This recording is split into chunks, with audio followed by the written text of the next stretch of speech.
રાણાવાવ તાલુકાના હનુમાનગઢ ગામે જૂના મનદુખમાં બે યુવાનો પર કાર ચડાવી જાનથી મારી નાખવાનો પ્રયાસ થયો હતો, જે મામલે પોલીસે 5 આરોપીઓને ઝડપી લઈ વધુ તપાસ હાથ ધરી છે।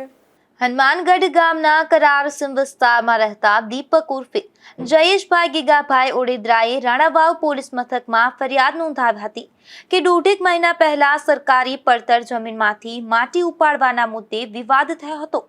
ત્યારબાદ માટી ચોરીના મામલે ટ્રેક્ટર પકડાવતા બંને પક્ષ વચ્ચે મનદુખ વધુ વધ્યું હતું અને સામસામેની અને સમાધાનની વાતચીત ચાલી રહી હતી। ત્યારે શનિવારે મોડી રાત્રે દીપક અને તેનો માસીનો દીકરો સાગર રોડ પર ઊભા હતા।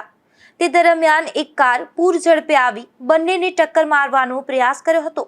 દીપકે સમય સૂચકતા દાખવી સાગરને બચાવી લીધો હતો, પરંતુ પોતે કારની ટક્કરથી ઈજાગ્રસ્ત થયો હતો અને કારમાંથી ઉતરેલા કેટલાક શખ્સોએ લાકડીઓ વડે બંને પર હુમલો કર્યો હતો અને ધમકીઓ આપી હતી।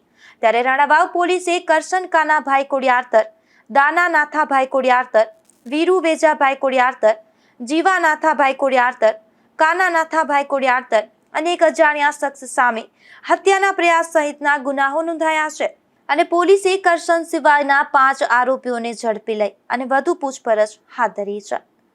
નિપુલ પોપટ સાથે અશોક થાનકી, ગુજરાત ન્યૂઝ, પોરબંદર।